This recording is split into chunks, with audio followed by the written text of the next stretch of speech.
Today we're gonna be making Suutei Tsai, I think that's right, a Mongolian milk tea. I'm gonna have a couple different methods I'm gonna try here. We're kind of winging it today just because I really want to get a genuine reaction to the salty surprise that is Mongolian milk tea. It's not like it sounds. So, step into my office. Where do I put things? That's where it is. Okay, so first I'm gonna try like just a very basic one. The main thing you need, well, there's a couple of main things you need. First, we're gonna start with millet. So normally you would roast a little bit of millet grain. Can't really find that, so I'm gonna try quinoa instead. Brown rice would also work. We're just gonna roast a little bit of this, just get some color on it. And this is gonna add a little bit of extra flavor. Don't you even dare put a measurement on this. This is just whatever I feel like. Now, I'm just going to heat that up. Wrong one. You'd think I would know which burners are which by now, but I don't.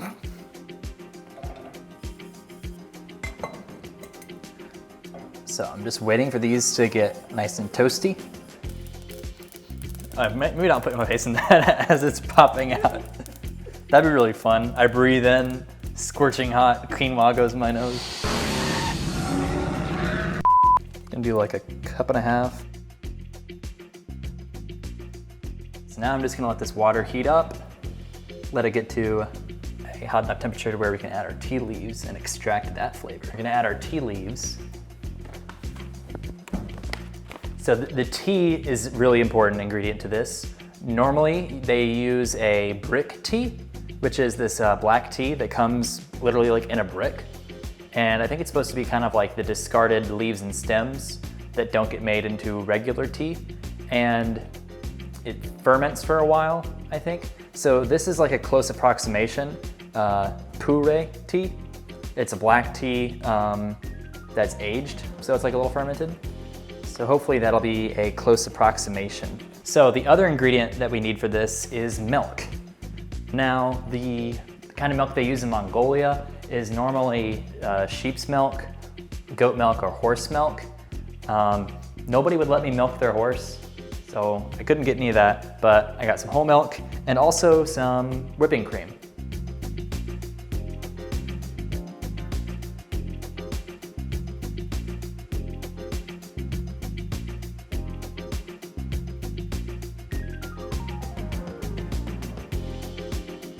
And you're supposed to take it up as high as you can and drop it back in. Drop the base. So you need to take a pinch of salt and add that to your tea. That's this nice and hot now. I'm gonna give it one last Mongolian mixing.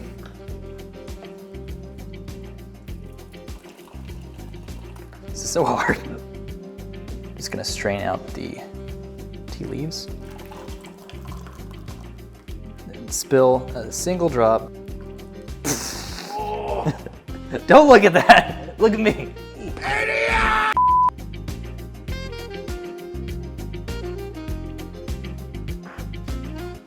I'm afraid. I'm just gonna blow on this for like 10 minutes. Any minute now.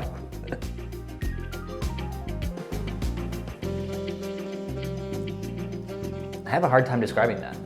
I don't know, it's interesting, I like it. It would go great with some sides, which they do in Mongolia. By itself, it's nice too, especially on a cold day. If you ever do visit Mongolia, supposedly people will offer you this a lot when you come into their home. So, bottoms up.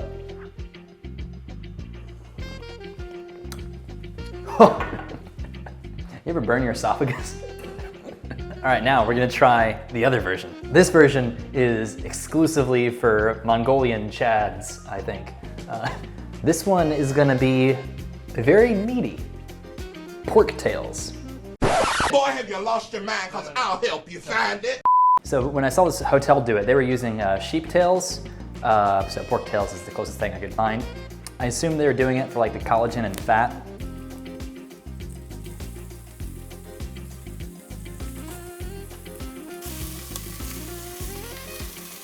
All right, so I'm gonna do quinoa again. We'll do like 2 cups of water this time. Now, if we weren't crazy before, here's where it gets crazier. What was that? It's beef jerky.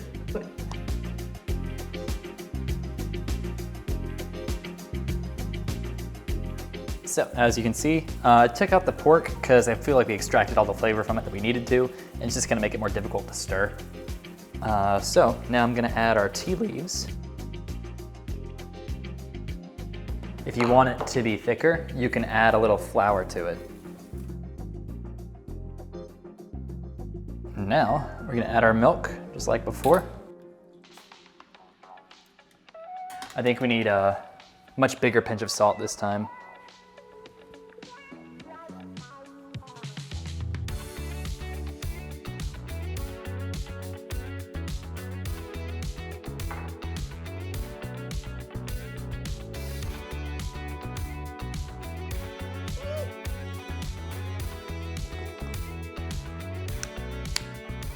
Whoa, that is entirely different.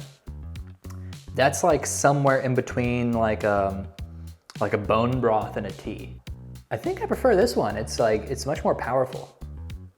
I like that. Thank you, Mongolia. Comment below if you want me to come for your country next.